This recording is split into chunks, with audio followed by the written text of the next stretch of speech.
Across our planet, there are forgotten corners of the earth where nature reclaims what was once borrowed. They are places of profound mystery and quiet solitude, holding stories etched into the very soil, waiting to be rediscovered.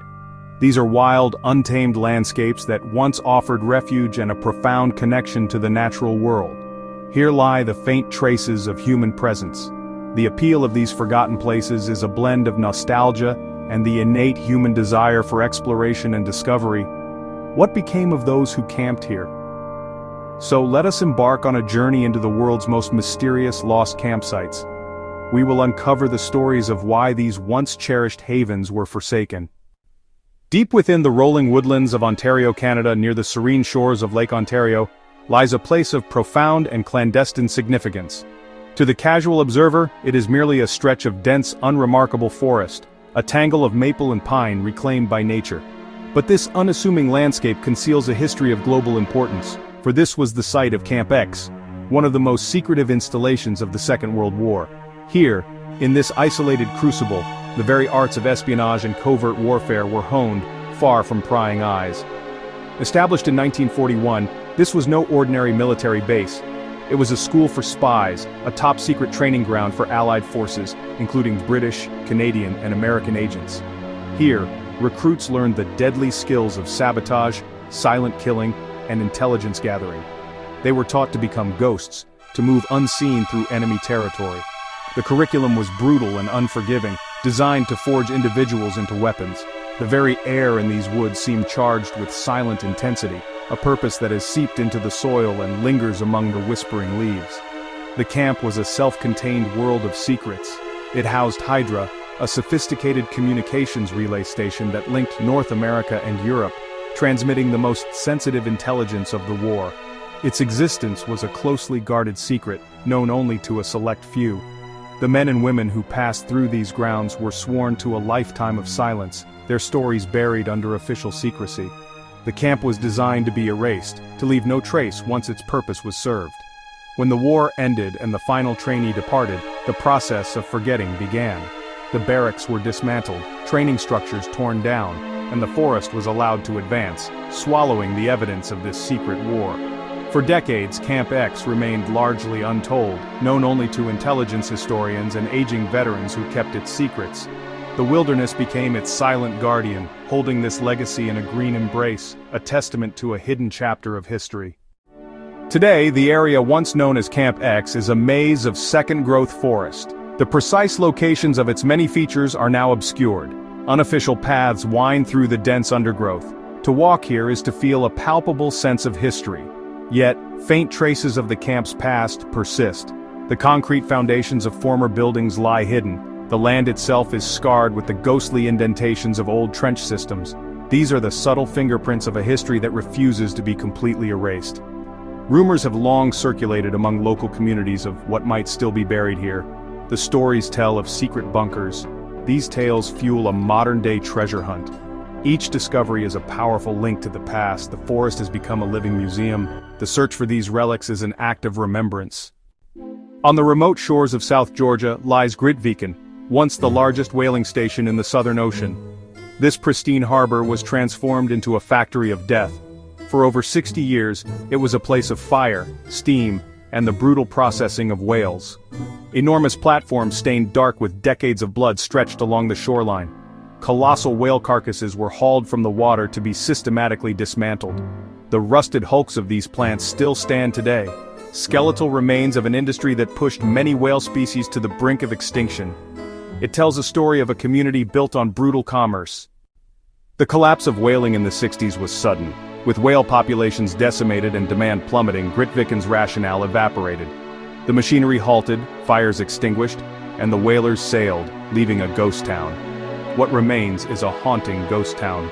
The plants stand as rusting cathedrals. The site is a vast museum of a dead industry. Today, Grytviken is being reclaimed by wildlife. Fur seals and elephant seals lounge on the beaches. King penguins parade through the streets. Nature is returning, writing a new chapter, a symbol of resilience and renewal. Here in southern Africa lies Lake Kariba, a vast inland sea and the world's largest man-made reservoir by volume. The Kariba Dam forever altered the landscape and lives of those who called this valley home. Created in the late 1950s to harness the Zambezi River for electricity, the rising waters submerged the valley, ancient trees drowned, their remains forming the lake's petrified forests. For the Tonga people, this was a cataclysm as they were forced to relocate. Famously, Operation Noah rescued thousands of animals. Today, the lake stretches for over 280 kilometers. Hilltops became islands, sanctuaries for wildlife. Beneath the tranquil waters, a forgotten world lies in silent repose. Lake Kariba, a liquid archive holding secrets of a bygone era. Down in the depths lie remnants of entire communities, ghostly outlines of submerged villages and foundations, seasonal fishing camps, hunters' outposts, and sacred gathering spots, integral to the Tonga way of life. Now entombed, their existence a mere echo. Modern technology peels back the watery veil, offering glimpses of this submerged world. Images reveal a haunting landscape of skeletal trees. Researchers have identified remains of human settlements and lost campsites. These submerged campsites represent a poignant lost chapters of human history. Beneath the vast expanse of Lake Kariba lies a hidden world, a world of forgotten paths, drowned forests, and silent campsites, a timeless memorial to all that was lost. In the middle of the mighty Hudson River, just 50 miles north of New York City, lies a small rocky outcrop crowned by a fantastical ruin. This is Polypel Island, more famously known as Bannerman Island. Dominating its rugged terrain is the decaying grandeur of Bannerman's castle, a structure that seems plucked from a Scottish fairy tale and dropped into the American wilderness. Its crenellated towers and crumbling walls create an aura of profound mystery and romance, a dramatic silhouette against the Hudson Highlands. For decades, this island was not just a landmark, but a destination. The story of the island is linked to one man, Francis Bannerman VI. A Scottish immigrant and dealer in military surplus, Bannerman purchased the island in 1900 as a storage location for his volatile inventory of munitions, which included everything from cannonballs to black powder. He designed the main castle not as a residence but as a magnificent arsenal, its ornate architecture a grand advertisement for his business. He also built a smaller castle-like home nearby, and transformed the island into a private paradise with gardens, paths, and turrets. In its heyday, the island was a hive of activity. Barges would arrive laden with military surplus, and Bannerman's family would oversee the storage of these artifacts. But it was also a place of surprising tranquility and beauty. The family created intricate gardens and winding paths, and the island became a landmark for riverboat passengers steaming up and down the Hudson. For a time, it was a place where history, industry, and nature converged in a most unusual and captivating way, a private kingdom built on the spoils of war. The seeds of decay were sown early. A massive explosion in 1920 destroyed a portion of the complex and shattered windows miles away. After Bannerman's death and the business decline, the island was sold to New York State. But its fortunes did not improve. For years, Bannerman Island was irresistible to adventurers. Boaters, kayakers, and canoeists explored the Hudson River, landing on its rocky shores. Drawn by the romance of the ruins, a de facto campsite emerged. Campers would share stories and gaze up at the skeletal fortress. This informal campsite offered a rare opportunity to spend a night in the shadow of history. It was a place where one could feel a direct connection to the island's eccentric past. However, the island's captivating elements also made it dangerous. Access to the island was eventually heavily restricted, and the days of wild camping came to an end. Today, the lost campsite exists only in memory. Visitors experience its mystery from a safe distance. The restriction has only deepened the island's mystique, adding another layer of ghostly legend to its story. Rising from the East China Sea 15 kilometers from Nagasaki is Hashima Island, known as Gunkanjima, or Battleship Island. It is one of the most remarkable and haunting abandoned places on Earth. For nearly a century, this tiny rock was transformed into a fortress of concrete, a city built to serve the undersea coal seams that lay directly beneath it. It stands today as a decaying monument to Japan's rapid industrialization. To house the thousands of workers, a city was built vertically. At its peak, over 5,000 people lived on this tiny island, making it the most densely populated place in the world. Yet, the work in the mines was brutal. The island's history is also shadowed by forced labor during World War II. The end came swiftly. As petroleum replaced coal, the mine's profitability plummeted. In January 1974, Mitsubishi announced the closure of the mine. Within 3 months, the entire population had departed. leaving almost everything behind, turning a vibrant community into one of the world's most spectacular ghost towns. While Hashima housed long-term residents, its periphery included Forgotten Encampments. In the early days before the towering apartment blocks, temporary shelters were established. These rudimentary sites provided lodging for engineers and construction crews, the first footholds on this barren rock. The harbor was the island's lifeline with constant activity. Support workers set up temporary quarters, campsites in an industrial sense. When the island was abandoned, these areas were forgotten. Any temporary structures dissolved back into the landscape, leaving little trace. The memory exists as a prologue to the concrete city. The ghosts of Hashima include the forgotten workers of these transient camps. Today, exploring Hashima reveals the haunting memory of campsites that once clung to its edges. Here, in the western desert of Egypt, lies Wadi al-Hitan, the Valley of the Whales. For millennia, nomadic Bedouin tribes have navigated these golden dunes, establishing temporary camps under the vast desert sky. These were vital links in a chain of survival, connecting generations to this unforgiving yet beautiful land. Tents of woven goat hair offered shelter from the relentless sun. Life here was a delicate dance with the elements, a testament to human resilience. These temporary homes were hubs of life, culture, and knowledge. The desert was a living entity, a provider and a teacher. But the very nature of this landscape has also led to the disappearance of these more recent human stories. Their lost campsites are echoes in the vast silence, a reminder of a way of life that has all but vanished. This valley is fiercely protected because of what lies buried beneath the surface. This desert was once a sea, home to the ancestors of modern whales.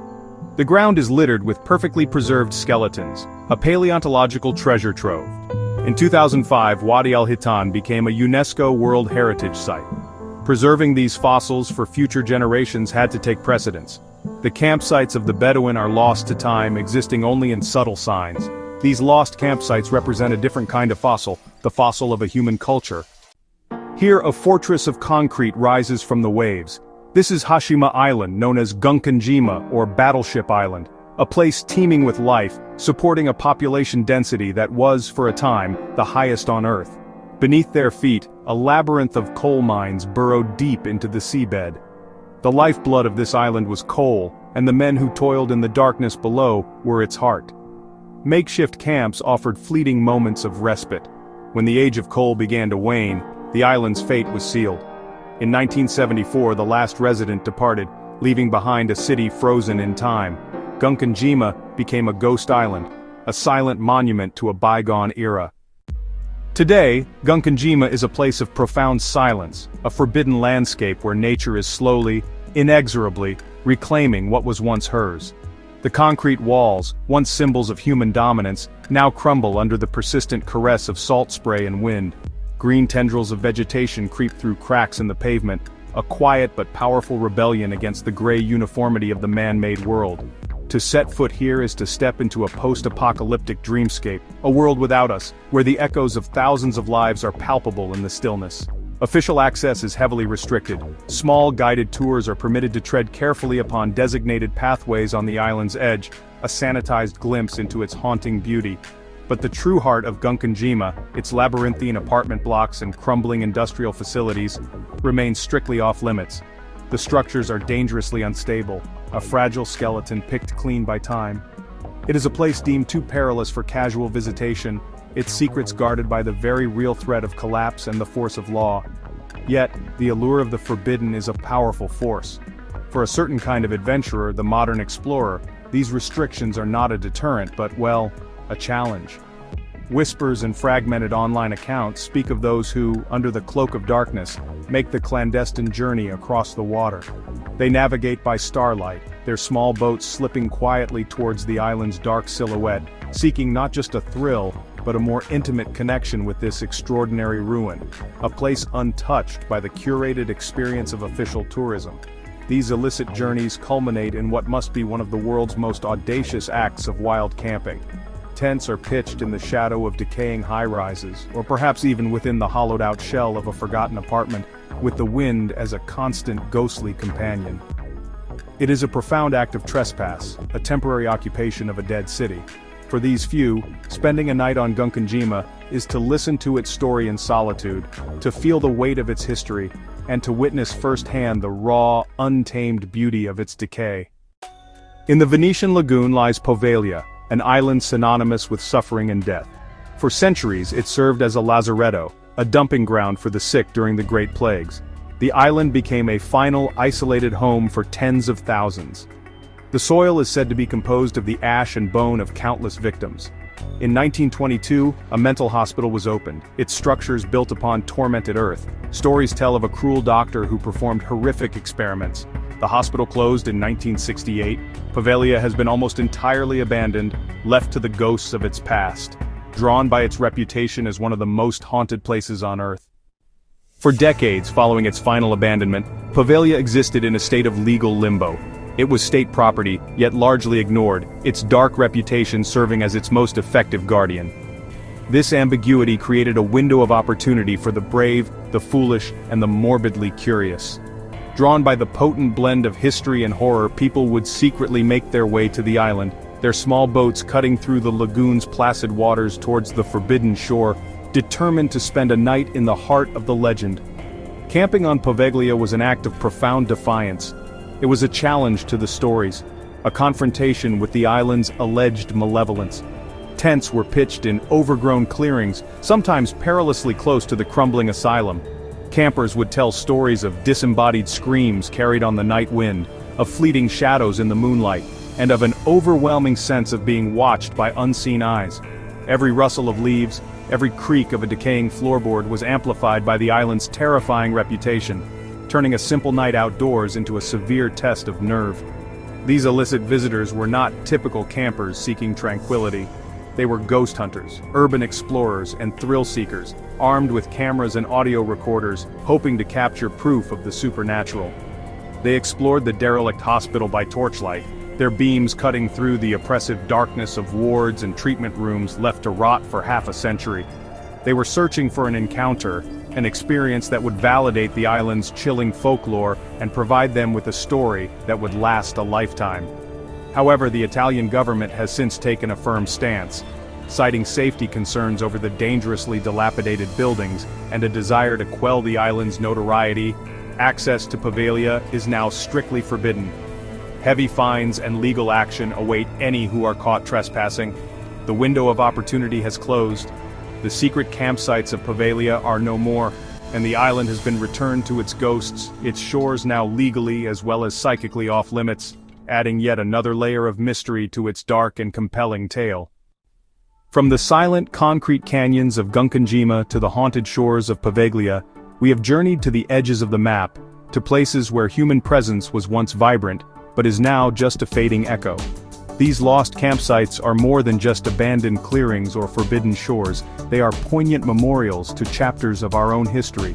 They speak of the frantic energy of industry, the desperation of plague, the thrill of exploration, and the quiet moments of rest that punctuated lives very different and yet so similar to our own. To look upon these sites is to witness a powerful ongoing narrative. It is the story of nature's patient and relentless reclamation. We see it in the vines that shatter concrete, in the waves that grind stone to sand, and in the forests that swallow the remnants of our ambition. These places remind us that our dominion over the landscape is often temporary. The planet has a deep geological patience, and it will always, in the end, incorporate our creations back into its own grand, unending cycle of decay and rebirth. These forgotten encampments matter because they are repositories of stories. They hold the invisible imprints of the lives that were lived there, the hopes of a miner, the fear of a patient, the adventurous spirit of an explorer. They are silent witnesses to human endeavor in all its forms, our triumphs, our follies, our cruelty, and our courage. They challenge us to look beyond the ruin and imagine the world that once was, connecting us to a past that is both tangible and tantalizingly out of reach. Exploring these lost places isn't just about travel, it's about the stories we leave behind and the mysteries that still remain. The earth is covered in these forgotten footnotes of history, each with its own tale to tell, waiting in silence for those willing to listen. For every known ruin, countless others lie undiscovered, holding secrets we may never uncover. Thank you for joining us on this journey into the forgotten wild. Remember to subscribe and continue to explore the mysteries that our world has to offer.